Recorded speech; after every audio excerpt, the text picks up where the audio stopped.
Jepang ungkap ketertarikan dukung swasembada pangan makan bergizi gratis.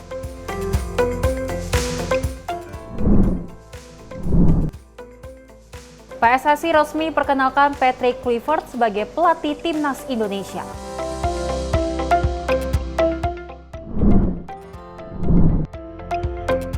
Banjir Kabupaten Cilacap disebabkan oleh luapan air sungai.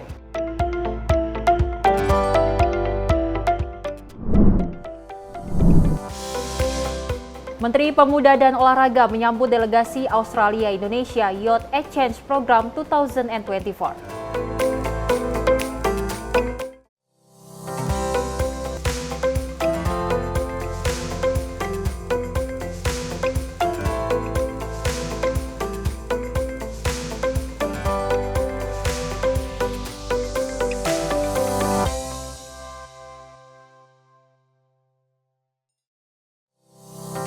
Halo, selamat pagi pemirsa Simpo TV. Selamat pagi Dewi. Selamat pagi Sally, senang sekali rasanya kita mengantarkan informasi yang akan menemani pemirsa yang ada di pagi hari ini tepatnya untuk menghidangi ataupun memberikan informasi terkait 4 informasi tadi. Selain 4 informasi, kami juga memiliki sejumlah informasi lainnya, salah satunya untuk kegiatan Presiden Prabowo Subianto yang hadir dan juga menyambut kedatangan Perdana Menteri Jepang yang tanggal 11 Januari 2020. Dan kita ketahui memang Dewi dan pemirsa gimana semarak warga Indonesia menyambut PM Jepang, dan bahkan dari PM Jepang sendiri mengapresiasi bagaimana penyambutan yang dilakukan warga Indonesia terhadap dirinya. Sekali, luar biasa untuk penyambutannya, dan juga ini banyak banget informasi yang akan kita singgung bagaimana PM Perdana Menteri Jepang ini memberikan attentionnya untuk makan bergizi gratis, program unggulan dari Presiden Prabowo Gibran. Dan informasi lainnya pemirsa akan kami hadirkan dalam Menyapa Pagi bersama saya Sally Sregar. Dan saya Dewi Manik, simak informasi Menyapa Pagi untuk Anda.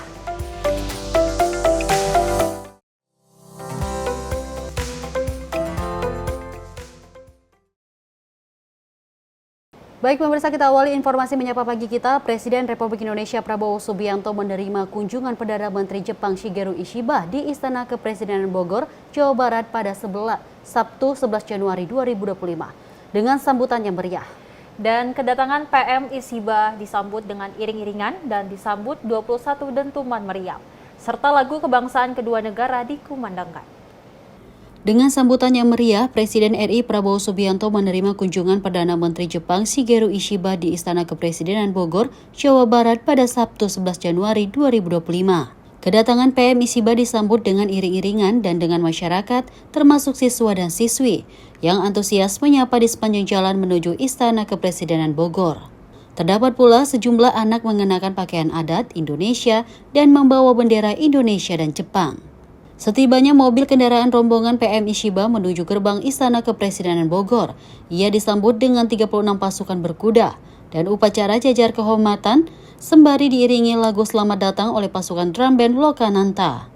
Dalam hal yang sama, Presiden RI Prabowo menyapa langsung kedatangan PM Ishiba tepat di pintu kendaraan mobilnya untuk kemudian keduanya berjalan melalui karpet merah melalui pasukan jajar kehormatan. Ishiba disambut 21 dentuman meriam, kemudian lagu kebangsaan kedua negara dikumandangkan.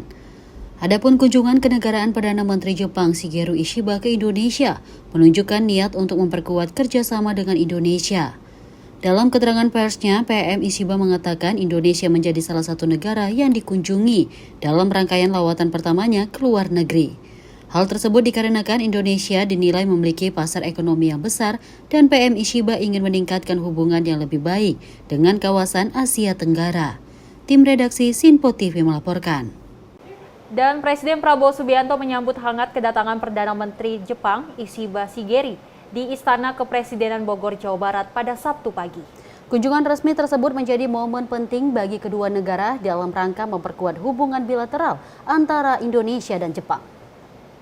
Kunjungan pertamanya ke Indonesia Perdana Menteri Jepang Ishiba Shigeru disambut hangat oleh Presiden Prabowo Subianto dengan menampilkan pasukan jajar kehormatan dan pasukan berkuda, serta drum band Lokananta, juga kehadirannya sejumlah pelajar. Dalam kesempatannya, PM Ishiba menyampaikan apresiasi atas sambutan hangat yang diterimanya beserta delegasi Jepang dari pemerintahan dan masyarakat Indonesia. Menurutnya, momen tersebut merupakan kali pertama dirinya mendapat sambutan yang luar biasa saat melakukan kunjungan ke berbagai negara. Pertemuan yang berlangsung hangat ini menjadi forum strategis bagi kedua pemimpin negara untuk membahas sejumlah isu penting, terutama berkaitan tentang kerjasama kedua negara. Kunjungan resmi PM Jepang ke Indonesia juga dinilai menjadi langkah penting dalam mempererat hubungan kedua negara yang telah terjalin erat selama lebih dari 65 tahun. Dari Jakarta, tim Simpo TV melaporkan. Kita lanjut informasi, Perdana Menteri Jepang Shigeru Ishiba ini menawarkan kerjasama kepada Presiden RI Prabowo Subianto untuk terlibat dalam berbagai program pemerintah, yakni swasembada pangan dan energi hingga program makan bergizi gratis. Hal itu disampaikan PM Shigeru Ishiba pada pertemuan bilateral antara pemerintah Indonesia dan Jepang di Istana Kepresidenan Bogor, Jawa Barat. Presiden RI Prabowo Subianto menerima kunjungan Perdana Menteri Jepang Shigeru Ishiba di Istana Kepresidenan Bogor, Jawa Barat pada Sabtu 11 Januari 2025. Dalam pertemuan itu, Ishiba menyampaikan ketertarikan negaranya untuk mendukung program-program prioritas pemerintah Indonesia. Presiden Prabowo mengatakan kunjungan ini adalah simbol dari komitmen kedua negara untuk memperkuat dan memperkokoh hubungan antar kedua negara di semua bidang. Pertama, Presiden Prabowo memaparkan adalah swasembada pangan, kemudian swasembada energi, hilirisasi dan industrialisasi, makan bergizi gratis, dan bidang pertahanan. Ia mengatakan pertemuan ini adalah awal kerjasama yang baik untuk mewujudkan kemajuan kedua negara. Sebagaimana Yang Mulia sudah mungkin mempelajari, pemerintah yang saya pimpin memiliki prioritas yang penting yang akan kami laksanakan. Menanggapi hal itu, kemudian Ishiba menyambut pemasaran Presiden Prabowo dengan mengungkapkan ketertarikan Jepang dengan program-program tersebut. 今大統領閣下がご指摘になりました食料安全保障、エネルギー安全保障、天然資源の下流化、国民の栄養の向上、防衛力の向上、我が国として可能な限りの協力をさせていただきたいと考えております。Maka saya ingin berkontribusi dan bekerja sama dengan Indonesia tentang hal-hal dan bidang-bidang yang sudah disampaikan oleh Yang Mulia Bapak Presiden, antara lain swasembada pangan dan energi, sumber daya alam dan hilirisasi dan industrialisasi, dan makan bergizi untuk masyarakat dan bidang keamanan. 非常に似ているという感じを持っております。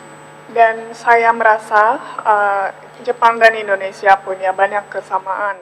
PM Ishiba pun mengatakan akan membantu program makan bergizi gratis, program unggulan Presiden Prabowo Subianto. Paket kerjasama ini mencakup pelatihan penyediaan makan siang sekolah dan pengiriman tenaga ahli. Selain itu, Jepang juga akan membantu peningkatan sektor perikanan dan pertanian dengan memanfaatkan berbagai pengalaman negara Jepang. Tim redaksi Simpo TV melaporkan. Masih terkait dengan Presiden Prabowo Subianto, pemirsa, di mana mengungkapkan pemerintah Jepang siap mendukung pemerintah Indonesia dalam mewujudkan dan menjalankan program-program prioritas yang sudah dicanangkan oleh Prabowo. Salah satu program prioritas tersebut yakni program makan bergizi gratis yang mulai dijalankan pemerintah Indonesia. Presiden Prabowo menyampaikan bahwa negara Jepang telah memiliki pengalaman menjalankan program makan bergizi gratis selama 80 tahun. Oleh karenanya, usai bertemu dengan Presiden Prabowo, pemerintah Jepang lantas berminat membantu Indonesia menyempurnakan jalannya program makan bergizi gratis dengan menawarkan inisiatif di bidang pelatihan. Tak hanya itu, kedua negara ini juga sepakat untuk memperkuat kerjasama bilateral, khususnya di bidang pangan, industri, hingga maritim. Kami berkomitmen untuk meneruskan hubungan kita yang lebih konkret, lebih efektif. Kami undang Jepang untuk ikut serta dalam program yang kami canangkan menuju industrialisasi Indonesia, terutama di bidang hilirisasi. Dan mereka juga berminat untuk bantu di bidang makan bergizi karena mereka pun punya pengalaman di bidang itu sudah 80 tahun. Dan mereka yang menawarkan inisiatif mereka untuk ikut membantu mungkin dengan pelatihan dan lain sebagainya. Dari Jakarta, Sri Dewi Andayani, Simpo TV melaporkan. Sementara itu pemirsa, kita lanjut informasi. Presiden RI Prabowo Subianto menyampaikan Jepang siap mendukung program-program prioritas pemerintah Indonesia, salah satunya makan bergizi gratis. Dan Presiden Prabowo juga mengungkapkan Jepang memiliki pengalaman program makan bergizi gratis selama 80 tahun. Presiden Prabowo bertemu Perdana Menteri Jepang Shigeru Ishiba di Istana Bogor, Jawa Barat pada Sabtu 11 Januari 2025. Kunjungan kenegaraan Perdana Menteri Jepang Shigeru Ishiba ke Indonesia menunjukkan niat untuk memperkuat kerjasama dengan Indonesia. Dalam pertemuan tersebut, Presiden RI Prabowo Subianto mengatakan Jepang siap mendukung program-program prioritas pemerintah Indonesia, salah satunya makan bergizi gratis. Kepala negara juga mengungkap Jepang memiliki pengalaman program makan bergizi gratis selama 80 tahun. Oleh karena itu, Jepang berniat untuk membantu Indonesia di bidang pelatihan. Dan mereka juga berminat untuk bantu di bidang makan bergizi karena mereka pun punya pengalaman di bidang itu sudah 80 tahun. Dan mereka yang menawarkan inisiatif mereka untuk ikut membantu mungkin dengan pelatihan dan lain sebagainya. 我が国と基本的な価値や原則を共有する包括的戦略的なパートナーであります。我が国は自由で開かれたインド太平洋ホイップやインド太平洋に関する ASEAN アウトルックの実現を通じ、世界を協調に導くべく長年の貴重な友人でありますインドネシアと緊密に連携していきたいと考えております。今回インドネシアを訪問し、本日プラボー大統領閣下との間で幅広い分野にわたる率直な意見交換を行いますとともに、大統領閣下との間で信頼関係を深めることができましたことは非常に有意義なことでございました。 Pada kesempatan yang sama, Ishiba mengungkapkan Asia Tenggara merupakan pusat perkembangan dunia yang memiliki perkembangan ekonomi yang stabil. Dengan demikian, Jepang menginginkan peningkatan kolaborasi kawasan ini, khususnya Indonesia, yang terletak di posisi pertemuan Samudra Hindia dan Pasifik, dan memimpin pusat perkembangan ekonomi. Selain itu, Jepang juga akan membantu peningkatan sektor perikanan dan pertanian dengan memanfaatkan berbagai pengalaman negara Jepang. Ishiba juga mengatakan Jepang ingin mengakomodir keinginan besar Prabowo untuk menyediakan makan siang bergizi tinggi untuk anak-anak di Indonesia. Tim redaksi Sinpo TV melaporkan.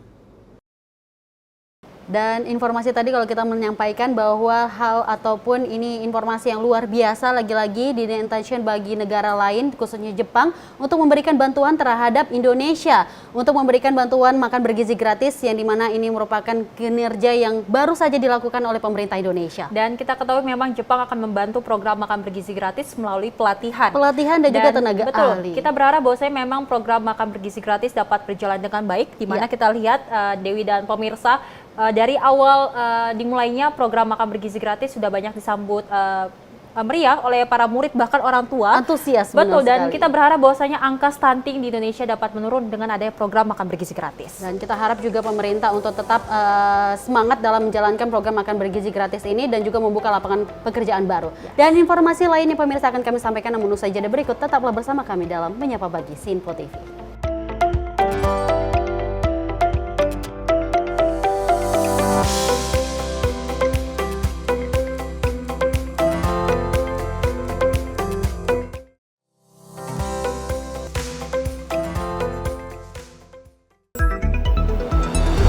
Jadilah yang pertama mengetahui perkembangan terkini seputar informasi dari lembaga parlemen. Punya data nasional, tidak ada satupun backup berarti kan?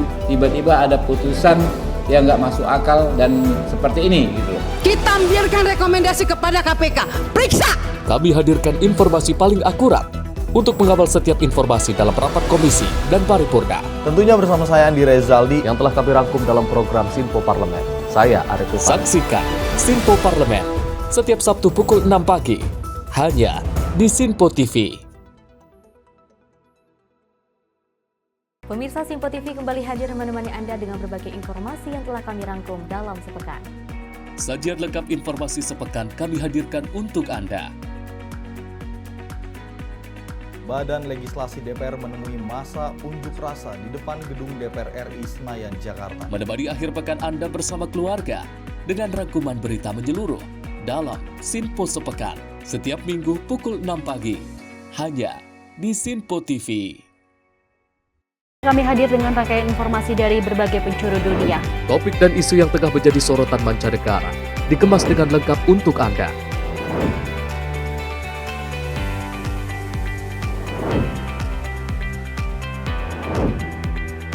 Peristiwa penting yang terjadi dari berbagai belahan dunia kini hadir dalam Sinpo Dunia setiap Senin hingga Jumat pukul 7:30 malam hanya di Sinpo TV.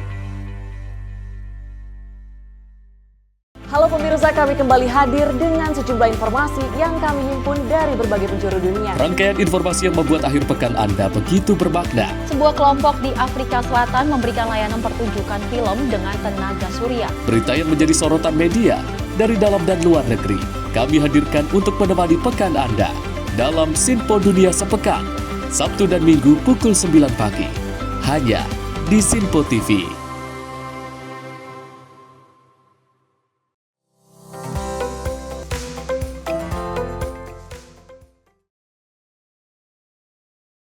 Terima kasih pemirsa, Anda masih menyaksikan Menyapa Pagi Sinpo TV dan kita lanjutkan informasinya di mana pagar bambu di perairan Kabupaten Tangerang, Banten disegel petugas dari Kementerian Kelautan dan Perikanan pada Kamis 9 Januari lalu. Selain merugikan nelayan dan berpotensi merusak ekosistem pesisir, pemagaran ini juga diduga tidak memiliki izin dasar kesesuaian kegiatan, pemanfaatan ruang laut dan berada di dalam zona perikanan tangkap serta zona pengelolaan energi. Beginilah situasi pagar bambu di perairan Kabupaten Tangerang, Banten disegel petugas dari Kementerian Kelautan dan Perikanan KKP pada Kamis 9 Januari 2025. Terlihat pagar laut yang terbuat dari bilah bambu terbentang hingga lebih dari 30 km, serta melintasi wilayah pesisir 16 desa di 6 kecamatan di Kabupaten Tangerang. Penyegelan pagar laut tersebut dilakukan oleh tim dari KKP yang dipimpin Direktur Jenderal Pengawasan Sumber Daya Kelautan dan Perikanan Pung Nugro Saksono atau Ipung. Ipung mengatakan tim gabungan polisi khusus kelautan dari KKP bersama Dinas Kelautan dan Perikanan Banten telah menginvestigasi keberadaan pagar laut ilegal itu pada tahun lalu. Hasilnya panjang total pagar bambu itu sudah mencapai 30,16 km atau setara sekitar separuh panjang garis pantai Kabupaten Tangerang. Pemagaran laut tanpa izin itu telah berlangsung sejak 2023 hingga akhirnya disegel petugas KKP pada Kamis 9 Januari 2025. Selain merugikan nelayan dan berpotensi merusak ekosistem pesisir, pemagaran itu diduga tidak memiliki izin dasar kesesuaian kegiatan pemanfaatan ruang laut dan berada di dalam zona perikanan tangkap serta zona pengelolaan energi. Ternyata kejadian itu bukan saya doang, banyak juga teman kuliahani gitu.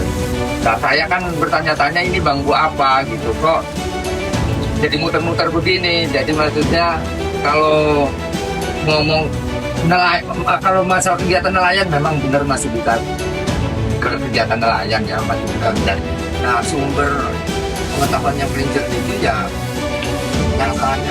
nyatanya seperti apa, jangan katanya. Satu, ini banyak ya pertanyaan itu ya, bagi sama teman-teman ya. Masalah pagar juga tadi udah jelas, pagar dari Agung Sedayu ataupun dari PIK 2. Yang dulu pernah kita tahu itu jaraknya 1 kilo dari bibir pantai ke laut dulu, mengganggu sekali bagi para nelayan. Dan juga kami juga salah satu petani tambak dan budidaya kerang hijau, Pak, ada di sana. Dan kami salah satu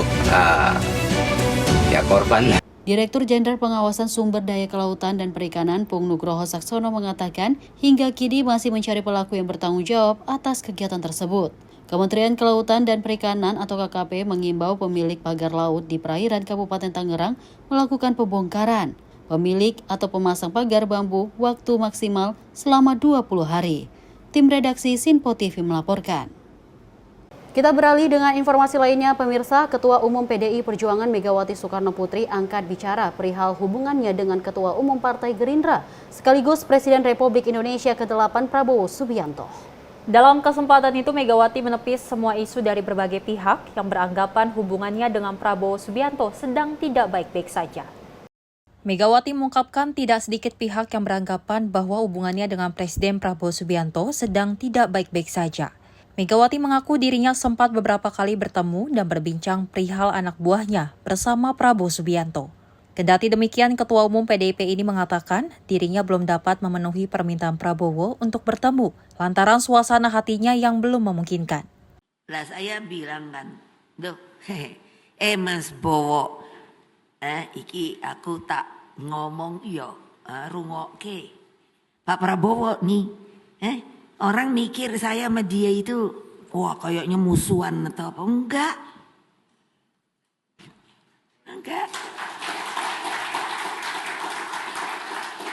Lah tapi saya bilang, Mas, kita kan boleh dong. Saya ketua umum, kamu ketua umum. Kalau kamu dibegitukan, melihat anak buah kamu dibegitukan, apa rasanya sebagai ketua umum? Pasti perasaan kita sama. Bukan sombong. Nah, padahal dia senang saya masakin nasi goreng. Udah lama. Ada yang ngomong, Bu, ada yang udah minta nasi goreng. Minta nasi goreng. Loh aku lagi mumet, anak-anakku banyak yang gak jadi.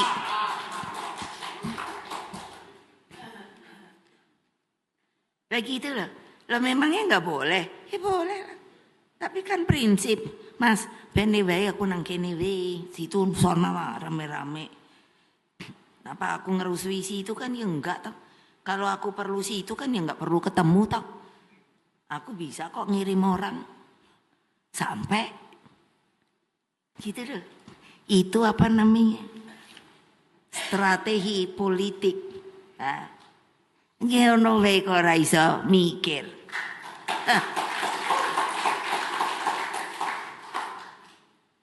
Nah gitu, makanya aku baca gini-gini supaya pada insaf. Dari Jakarta, Sri Dewi Andayani, Rona Bayu, Simpo TV melaporkan. Dan dari Ketua DPP PDIP, Puan Maharani ini berterima kasih kepada Presiden ke-7 Joko Widodo yang telah mengucapkan selamat ulang tahun kepada PDIP. Sebelumnya, Jokowi juga menyampaikan ucapan tersebut dari kediamannya di Solo, Jawa Tengah.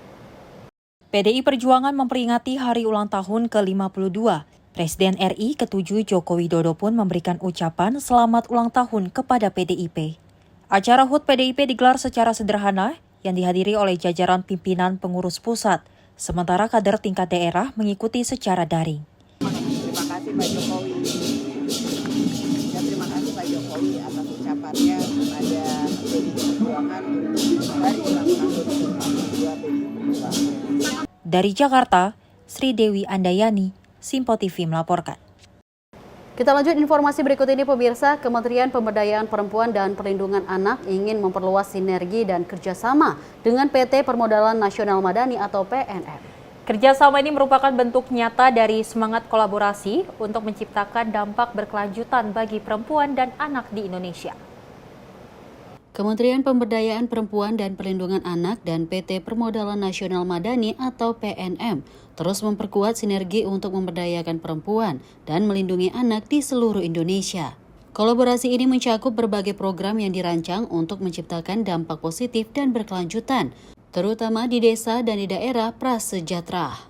Menteri Pemberdayaan Perempuan dan Anak Arifah Fauzi mengatakan bahwa fokus utama kolaborasi ini adalah pengembangan konten yang mendukung pemberdayaan perempuan seperti parenting, pembinaan anak, peningkatan kepercayaan diri perempuan, hingga kesadaran anak peran sebagai istri. Dari Jakarta, tim redaksi Sinpo TV melaporkan. Kita beralih ke informasi lainnya pemirsa, di mana pada siang hari di Desa Sumberjo telah terjadi kecelakaan antar dua truk yang terekam CCTV. Dan insiden ini terjadi saat kedua truk terlibat tabrakan yang cukup parah. Menyebabkan kerusakan yang signifikan pada kendaraan, dan video CCTV ini memperlihatkan detik-detik sebelum dan sesudah kecelakaan. Pada tanggal 11 Januari 2025, sebuah kecelakaan tragis yang melibatkan dua truk terjadi di Desa Sumberjo, Kecamatan Purwosari. Insiden ini terekam CCTV detik-detik tabrakan antar dua truk. Kecelakaan terjadi pada pukul 10.00 waktu Indonesia Barat, ketika truk melaju dari arah berlawanan dan tidak dapat menghindar satu sama lain. dan menyebabkan kerusakan parah pada kendaraan. Salah satu truk yang dikemudikan oleh Eko 30 tahun mengalami oleng sebelum menabrak truk lainnya yang dikemudikan oleh Sugiono 40 tahun. Menurut keterangan kepolisian, kedua kendaraan berwarna hijau tersebut terlibat dalam tabrakan yang cukup keras sehingga mengakibatkan kerusakan signifikan pada bagian kanan bodi truk. Kepolisian setempat telah menangani kejadian ini dan melakukan penyelidikan lebih lanjut untuk mencari penyebab pasti dari kecelakaan tersebut. Dari Jakarta, Dias, Tim Sinpo TV melaporkan. Kita lanjut informasi berikut ini pemirsa. Viral di media sosial, seorang siswa sekolah dasar di Kota Medan belajar di lantai kelas. Siswa tersebut tak diizinkan belajar dan duduk di bangku karena menunggak uang sekolah dan tidak mengambil rapor. Video amatir yang dibuat oleh orang tua siswa kelas 4 sekolah dasar di Medan menunjukkan Mahisya Iskandar sedang duduk di lantai saat didatangi orang tuanya, Kamelia, di SD swasta Abdi Sukma, Jalan STM Medan, Sumatera Utara. Berderai air mata, Kamelia menceritakan peristiwa yang menimpa anaknya tersebut. Dirinya mengakui jika belum membayar uang sekolah anaknya selama 3 bulan dan belum mengambil rapor. Meski sudah meminta waktu dan dispensasi kepada pihak sekolah melalui wali kelas, namun wali kelas tetap melarang sang anak untuk masuk. Semangat belajar yang tinggi dari sang anak membuatnya tetap datang ke sekolah, meskipun wali kelas tidak memberikannya bangku untuk duduk dan terpaksa sang anak duduk di lantai. Kamelia awalnya tak percaya jika anaknya duduk di lantai saat pembelajaran berlangsung. Namun ketika mendatangi sekolah, dirinya mendapati anaknya duduk di lantai, sementara teman lainnya duduk di bangku dan belajar di meja. Untuk bayar SPP sama bayar uang buku. Terus dia bilang gini, "Isma," katanya, "Mesa malu loh." "Kenapa malu, Nak?" "Mesa didudukkan di semen, Mak," katanya. "Loh, kenapa didudukkan di semen? Nanti Mesa karena nggak buat PR." "Enggak loh, gara-gara Mesa nggak ada raport, nggak ngambil raport." "Masa iya? Nanti Mesa kalau misalnya terbukti Mesa cuma nggak buat PR, Mama marah sama Mesa. Kalaupun dihukum gara-gara PR itu nggak masalah sama saya kan," gitu. Sampai akhirnya saya izin lagi sama ibu gurunya, "Bu, izin, apa benar anak saya didudukkan di lantai?" gitu kan. Dia tetap bilang, kan sudah saya jelaskan bahwasanya anak yang belum melunasi SPP atau buku atau yang belum menerima rapor tidak dibenarkan ikut pelajaran. Dia bilang gitu. Saking saya penasaran, saya ke sekolah. Saya ke sekolah datang, sampai saya di pagar sekolah, teman-teman dia ngejar nih. Megang tangan saya, "Ibu, ambil raport Mesa," dia bilang gitu. Kasihan Mesa duduk di lantai kayak pengemis, Bu. Di situ saya pecah nangis. Ya Allah, anak aku. Saya terus cepat-cepat ya saya datang ke sekolahnya. Saya memang lihat, ya Allah, tega kali guru Muna. Saya bilang, akhirnya saya jadi argumen lah sama gurunya. Dia bilang, kan saya sudah bilang kalau anak yang belum lunas, yang belum ngambil rapor itu tidak dibenarkan. Peraturan dari mana ini, Bu? Saya bilang. Saya sekolah juga nggak pernah loh kayak gini gitu. Tetap dia berisi keras. Saya sudah suruh anak ibu pulang, tapi dia nggak mau pulang katanya. Kenapa harus anak saya? Itu aja sih yang dihukum. Sampai saya dibawa ke kantor oleh Kepsep, saya tanya, "Bu, ibu tahu nggak masalah ini?" Sumpah saya nggak tahu. Saya nggak tahu kalau anak ibu dihukum sampai duduk di lantai, dan peraturan itu juga saya tidak tahu. Meski sudah mendapat bantuan program Indonesia Pintar, kesulitan ekonomi dan sebagai orang tua membuat Kamelia kesulitan untuk membayar uang sekolah kedua anaknya tersebut. Orang tua pun berharap pihak sekolah dapat memberikan kelonggaran agar anaknya tetap bisa mengikuti pembelajaran seperti biasa. Dari Medan, Sumatera Utara, kontributor Sinpo TV melaporkan. Dan ada informasi lainnya pemirsa, di mana usai tiba di Indonesia pada Sabtu lalu, PSSI resmi memperkenalkan pelatih baru Timnas Indonesia, Patrick Kluivert, di Hotel Mulia Senayan pada Minggu sore. Dalam perkenalan ini, Patrick mengakui adanya tekanan baginya di tengah proses kualifikasi Piala Dunia 2026. Pelatih baru Timnas Indonesia, Patrick Kluivert, resmi diperkenalkan oleh Federasi Sepak Bola Indonesia atau PSSI untuk menggantikan Sintayong sebagai pelatih Timnas terdahulu.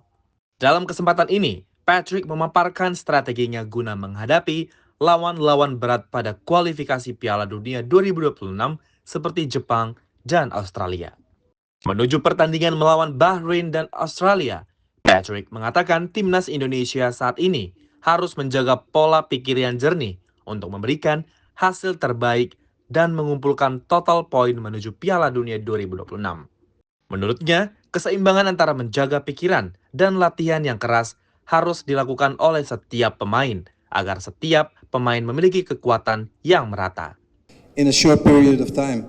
So we need to make sure that everybody comes with a fresh mind to Indonesia to train well. And what I just said is that some players play more than other players. Some players need to train a little bit harder than other players. But we need to find the balance so that everybody's on the same level. Not only physically, but also in the mind, because the mind is very important. So also we are going to work on that issue, that the players have a fresh mind. And we first go to Australia. It's one of the most important matches. So we need to be 100% fresh in their minds and physically. And that's the most important thing for me. So I and my team need to make sure everybody's 100% fit. And that's the key for the following games. Lebih dalam melalui pernyataan ini, Patrick bersama timnas Indonesia diharap dapat mengumpulkan poin sebanyak-banyaknya di klasmen sementara saat ini serta dapat membawa Garuda mendunia di Piala Dunia 2026. Dari Jakarta, Max juru kamera Mutia Anggiadi, tim liputan Sinpo TV. Dewi dan pemirsa, kita berharap bahwasanya pelatih timnas Indonesia yang baru yaitu Patrick dapat membawa timnas lebih baik lagi bahkan menuju masuk ke Piala Dunia 2026 dengan sisa pertandingan 4 untuk mendapatkan 7 poin. Kita berharap bahwasanya timnas Indonesia dapat meraih itu ya Dewi dan pemirsa. Amin, dan kita juga berterima kasih kepada mantan untuk pelatih timnas Indonesia Sinteyong yang telah memberikan harapannya dan juga doanya kepada pelatih yang baru ini. Dan informasi selanjutnya pemirsa akan kami sampaikan namun saja berikut. Tetaplah bersama kami dalam Menyapa Pagi.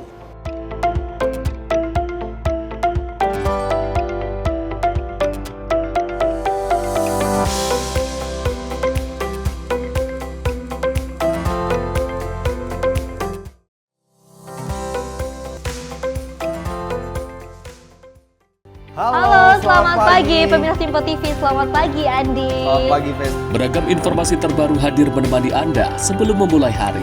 Itu memang dari Menteri Perhubungan juga mendukung, Betul. dari Menteri Keuangan juga mendukung, dan kita sebagai masyarakat pun juga Harus mendukung. Mengangkat isu yang tengah menjadi pembicaraan paling hangat. Semarakan pagi Anda bersama Menyapa Pagi. Setiap Senin hingga Jumat pukul 6 pagi. Hanya di Sinpo TV. Halo, selamat malam pemirsa. Senang sekali rasanya kami mengisi ruang informasi Anda. Akhiri aktivitas Anda dengan rangkuman perkembangan peristiwa yang terjadi sepanjang hari.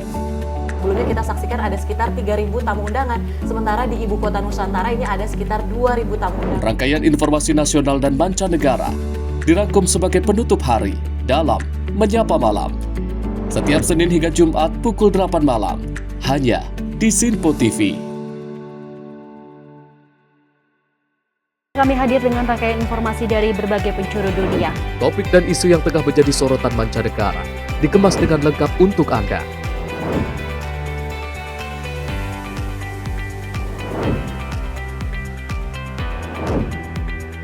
Peristiwa penting yang terjadi dari berbagai belahan dunia kini hadir dalam Sinpo Dunia. Setiap Senin hingga Jumat pukul 7:30 malam. Hanya di Sinpo TV. Halo pemirsa, kami kembali hadir dengan sejumlah informasi yang kami himpun dari berbagai penjuru dunia. Rangkaian informasi yang membuat akhir pekan Anda begitu bermakna. Sebuah kelompok di Afrika Selatan memberikan layanan pertunjukan film dengan tenaga surya. Berita yang menjadi sorotan media dari dalam dan luar negeri. Kami hadirkan untuk menemani pekan Anda dalam Sinpo Dunia Sepekan. Sabtu dan Minggu pukul 9 pagi. Hanya di Sinpo TV.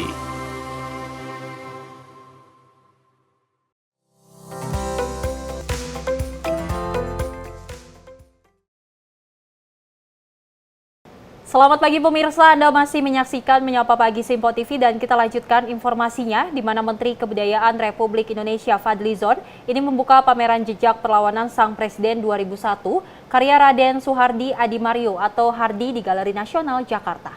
Pameran tersebut menampilkan 78 karya Hardi sejak 1951 hingga 2023 terkait pemikiran kritis yang dituangkan dalam lukisan kanvas.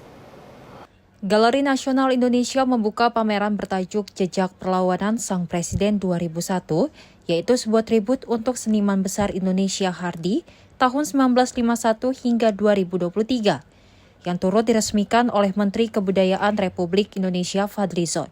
Pameran tersebut menjadi penghormatan warisan seni rupa yang ditinggalkan oleh Hardi, yang dikenal sebagai sosok penuh keyakinan, keberanian, dan semangat perlawanan terhadap ketidakadilan. Fadlizon berharap pameran ini dapat menyumbangkan pengetahuan yang kaya, terutama untuk mengenal lebih dekat sosok Hardi, sekaligus mendapatkan inspirasi dan motivasi dari perjalanan pelukis Hardi. Dari Jakarta, tim redaksi Simpo TV melaporkan. Kita beralih dengan informasi lainnya, pemirsa. Telah terjadi kecelakaan sebuah mobil berwarna putih di depan Plaza Senayan. Mobil tersebut mengalami kerusakan cukup parah di bagian kap depan mobil. Dan menurut para saksi, korban kecelakaan mengalami kejang-kejang dan sudah dibawa ke rumah sakit terdekat. Mobil putih terlibat kecelakaan di depan Plaza Senayan, Jakarta Pusat. Insiden ini terjadi 11 Januari 2025 pukul 20.00 waktu Indonesia Barat dan mengalami kerusakan parah di depan mobil dan melintang di jalan. Kecelakaan ini memicu perhatian banyak orang dan sejumlah saksi melaporkan suara benturan keras sebelum mobil tersebut berhenti. Sementara itu, pengemudi mobil putih tersebut dilaporkan oleh para saksi yang melihat kejadian tersebut.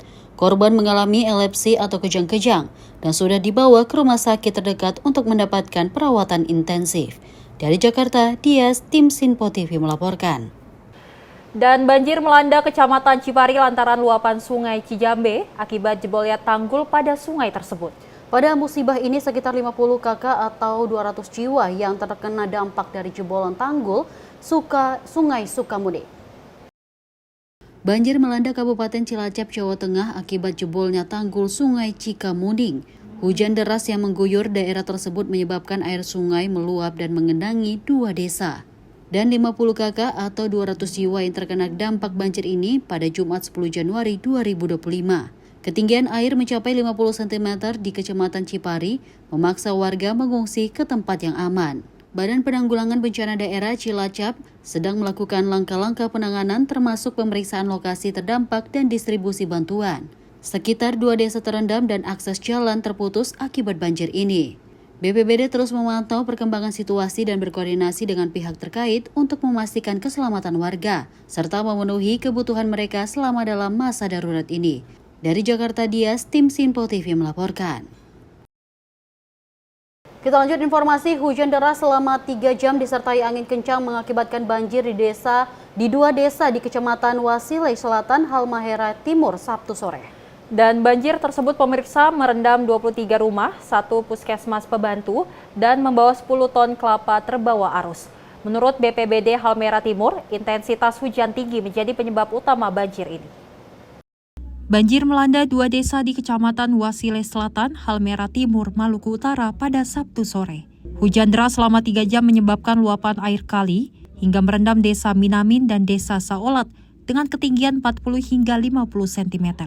Sebanyak 23 rumah warga terdampak banjir, 1 puskesmas pembantu ikut rendam, dan 10 ton kelapa terbawa arus.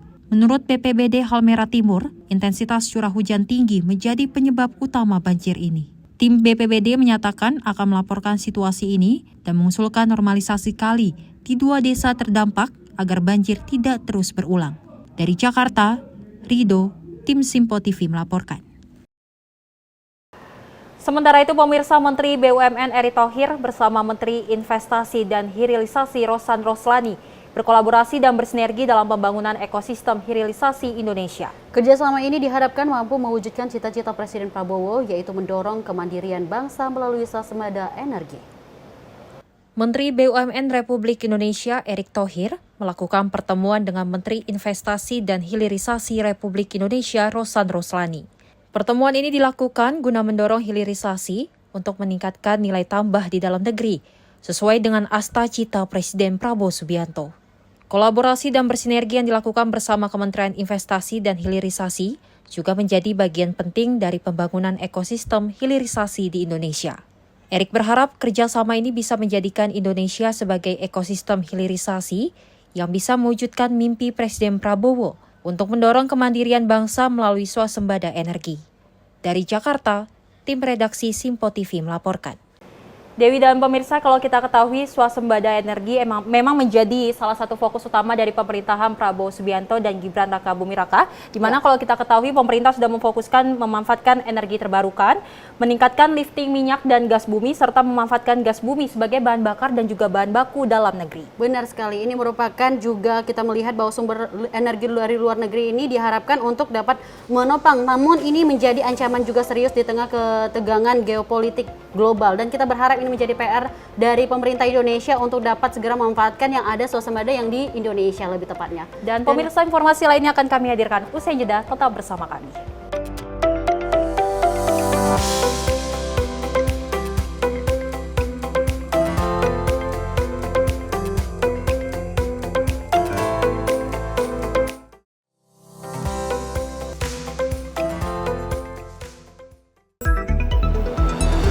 Jadilah yang pertama mengetahui perkembangan terkini seputar informasi dari lembaga parlemen. Punya data nasional, tidak ada satupun backup berarti kan? Tiba-tiba ada putusan yang nggak masuk akal dan seperti ini gitu. Kita biarkan rekomendasi kepada KPK, periksa! Kami hadirkan informasi paling akurat untuk mengawal setiap informasi dalam rapat komisi dan paripurna. Tentunya bersama saya Andi Rezaldi yang telah kami rangkum dalam program Sinpo Parlemen. Saya Arif Rifani. Saksikan Sinpo Parlemen setiap Sabtu pukul 6 pagi hanya di Sinpo TV. Pemirsa, Sinpo TV kembali hadir menemani Anda dengan berbagai informasi yang telah kami rangkum dalam sepekan. Sajian lengkap informasi sepekan kami hadirkan untuk Anda. Badan Legislasi DPR menemui masa unjuk rasa di depan gedung DPR RI Senayan, Jakarta. Menemani akhir pekan Anda bersama keluarga dengan rangkuman berita menyeluruh dalam Sinpo Sepekan setiap minggu pukul 6 pagi hanya di Sinpo TV. Kami hadir dengan rangkaian informasi dari berbagai penjuru dunia. Topik dan isu yang tengah menjadi sorotan mancanegara dikemas dengan lengkap untuk Anda.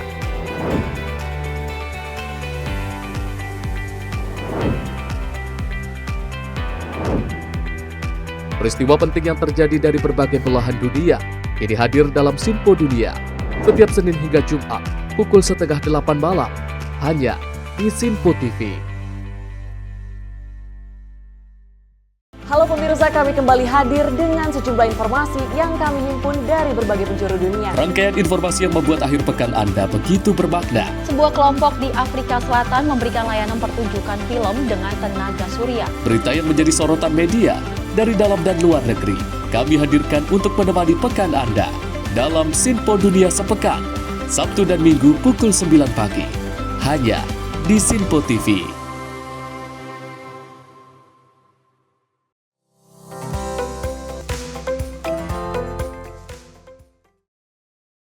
Terima kasih pemirsa, Anda kembali menyaksikan Menyapa Pagi. Informasi kita lanjut. Menteri Pemuda dan Olahraga Dito Aryo-Tejo menyambut delegasi program PPIA atau Australia Indonesia Youth Exchange Program AYEP 2024 yang berjumlah 42 orang di kantor Kemenpora Jakarta. Dan Menpora pun menyampaikan apresiasi atas semangat para pemuda dari kedua negara yang terlibat dalam program ini. Menteri Pemuda dan Olahraga Dito Aryo-Tejo menyambut delegasi Australia Indonesia Youth Exchange Program AYEP 2024 atau Program Pertukaran Pemuda Indonesia Australia PPIA 2024. Acara yang dikemas dengan tajuk Court Stacy Call Delegasi Program Pertukaran Pemuda Indonesia Australia 2024 ini terdiri dari 21 peserta dari Indonesia dan 21 peserta dari Australia. Salah satu momen menarik dalam acara tersebut adalah penampilan kolaboratif tarian Saman dari Banda Aceh yang dibawakan oleh para peserta dari kedua negara yang mencerminkan semangat persatuan dan kolaborasi lintas budaya. Menpora pun menekankan pentingnya pertukaran budaya dan kolaborasi antar generasi muda sebagai langkah strategis untuk memperkuat hubungan bilateral antara Indonesia dan Australia. Dari Jakarta, tim redaksi Sinpo TV melaporkan. Sementara itu pemirsa, dari Wakil Menteri Kebudayaan Republik Indonesia Giring Ganesa mendukung para sineas muda melalui program Secinta Itu Sama Sinema. Giring berharap karya para sineas muda ini dapat memajukan kebudayaan Indonesia di tengah keberadaban dunia. Wakil Menteri Kebudayaan RI Giring Ganesa turut hadir dalam pengumuman pemenang program Secinta Itu Sama Sinema. Program Secinta Itu Sama Sinema adalah wadah untuk sineas muda dalam membuat sebuah karya film pendek dengan cerita yang dibuat sendiri dan digagas oleh Maxstream Studios. Dukungan Wamenbud ini sejalan dengan program Kementerian Kebudayaan yang mendukung penuh para sineas muda untuk berkiprah di industri perfilman Indonesia. Menurut Giring, memberikan dukungan para sineas muda dalam program Secinta Itu Sama Sinema sama saja melakukan diplomasi kebudayaan melalui film. Dari Jakarta, tim redaksi Sinpo TV melaporkan. Kita beralih dengan peristiwa berikut ini pemirsa. Aksi pencurian sepeda motor terekam kamera CCTV di kawasan Palempare sore hari. Sebuah motor diduga dicuri saat sedang terparkir. Dari rekaman CCTV tersebut, pemirsa, pelaku terlihat cepat melancarkan aksinya. Hingga kini pihak berwajib masih menyelidiki kasus ini untuk mengidentifikasi pelaku. Aksi pencurian sepeda motor terjadi di kawasan Palempare pada sore hari kemarin. Peristiwa ini terekam jelas oleh kamera CCTV. Sepeda motor diduga dicuri saat terparkir di depan sebuah rumah. Dari rekaman CCTV terlihat seorang pelaku melancarkan aksinya dengan cepat. Pelaku diduga menggunakan alat khusus untuk membuka kunci motor. Kejadian ini berlangsung hanya dalam hitungan detik, tanpa ada saksi di lokasi kejadian. Polisi saat ini tengah menyelidiki kasus tersebut. Mereka berupaya mengidentifikasi pelaku melalui rekaman CCTV dan meminta keterangan dari warga sekitar. Hingga kini belum ada informasi lebih lanjut mengenai keberadaan pelaku atau barang bukti. Dari Jakarta, Rido, tim Sinpo TV melaporkan. Pemirsa, sebuah mobil menabrak gerobak pedagang bakso di Jongbiru, Kediri. Kejadian ini sempat mengejutkan warga sekitar. Beruntung tidak ada korban jiwa dalam insiden tersebut. Pengendara mobil sudah menunjukkan itikat baik dengan bertanggung jawab atas kerusakan yang terjadi. Sebuah mobil menabrak gerobak pedagang bakso di Jongbiru, Kediri. Insiden ini terjadi secara tiba-tiba dan sempat menghebohkan warga sekitar. Beruntung tidak ada korban jiwa dalam peristiwa ini. Pengendara mobil langsung menghentikan kendaraannya dan menunjukkan itikat baik dengan menemui pedagang bakso untuk meminta maaf. Pengemudi juga berjanji akan bertanggung jawab atas kerusakan gerobak. Hingga kini kondisi pedagang dan situasi di lokasi kejadian telah kembali kondusif. Dari Jakarta, Rido, tim Sinpo TV melaporkan. Kita lanjut informasi berikut ini pemirsa. Ormas GP Ansor Kabupaten Asahan melakukan aksi sweeping di beberapa tempat yang dicurigai terdapat lokasi perjudian. Gerakan tersebut dilakukan untuk menunjukkan di wilayah Asahan masih banyak praktik judi online. Sweeping dilakukan di Jalan Imam Bonjol, Kisaran, Sumatera Utara. Hasilnya 2 unit mesin perjudian jenis tembak ikan dan dindong dihancurkan dan dimusnahkan. Para pemuda ini menarik mesin perjudian tersebut ke tengah jalan dengan harapan pihak berwajib dapat melihat bahwa masih maraknya lokasi perjudian di Kabupaten Asahan. Ketua GP Ansor Fajar Ritonga mengaku gerakan ini dilakukan untuk memberitahu bahwa di Kabupaten Asahan masih banyak tempat-tempat perjudian. Parahnya lagi, lokasi perjudian tersebut terletak tidak jauh dari Masjid Raya, Kisaran yang menjadi tempat sakral bagi umat muslim. Aksi tersebut merupakan aksi spontanitas dan keresahan dari GP Ansor terhadap maraknya perjudian di Kabupaten Asahan. Saat ini pihaknya masih melakukan sweeping di beberapa tempat yang mencurigakan dan diduga adanya lokasi perjudian. Hanya karena masalah perjudian, tapi hari ini kami juga menyesalkan Kapolres yang sudah senantiasa yang seharusnya itu menjaga Kamtipmas Kabupaten Asahan, tapi sampai saat ini dia mati merajalela, perjudian juga merajalela. Penangkapan yang kemarin oleh Polda itu nyata, sebuah bentuk bahwasanya Polres Asahan sudah lalai dalam menjalankan tugasnya. Setiap perjudian masa mereka nggak bisa tahu di mana posisinya. Ketika ada sebuah tindak pidana geng motor, mereka juga tetap membiarkan tanpa adanya upaya preventif dari mereka untuk meredam situasi politik dan juga situasi antar remaja yang ada di Kabupaten Asahan. Kami turun sebagai bentuk oposisi kami turun sebagai bentuk protes kami terhadap kinerja Kapolres Asahan yang sampai saat ini penyakit masyarakat bukan malah diredam, akan tetapi semakin berkembang biak hingga sampai saat ini. Semua orang yang tertangkap hari ini terkesan dikemaskan, terkesan ditutup-tutupi. Alasan hanya karena di bawah umur, lantas tidak ada sedikit pun tinjauan ataupun tindakan-tindakan yang mampu meredam mereka untuk tidak berbuat seperti itu lagi. Sampai ada penghancuran di Jalan Impor, penghancuran apa itu Bang? Untuk saat ini kami tidak ada sebenarnya ingin menghancurkan Bang. Awal kami melakukan gerakan apel, ya, apel dan juga long march kesediaan Ansor. Kami hanya ingin mensurvei wilayah Kabupaten Asahan ini supaya bersih. Lokasi judi diduga milik pengusaha inisial AK sudah lama beroperasi namun tidak pernah ditindak aparat kepolisian. Rumor beredar di kalangan warga setempat, pemilik lokasi judi AK memiliki kedekatan dengan sejumlah oknum pejabat polisi di Polres Asahan dan Polda Sumatera Utara. Dari Medan, Sumatera Utara, kontributor Simpo TV melaporkan. Dengan adanya kasus judi online ataupun perjudian di Indonesia, kita berharap bahwasanya ini bisa diberantas, di mana memang kita ketahui, Dewi dan pemirsa, kasus judi ini dapat merugikan diri sendiri bahkan negara hingga triliunan rupiah. Benar sekali, ini menjadi pelajaran bagi kita semua untuk tidak melakukan atau tidak merugikan diri sendiri untuk judi online. Dan informasi tadi pemirsa, informasi tadi menutup perjumpaan kita dalam Menyapa Pagi kali ini. Saya Dewi Manik dan saya Selis Regar. Terima kasih dan sampai jumpa.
Simpo TV, News, Sport, Entertainment.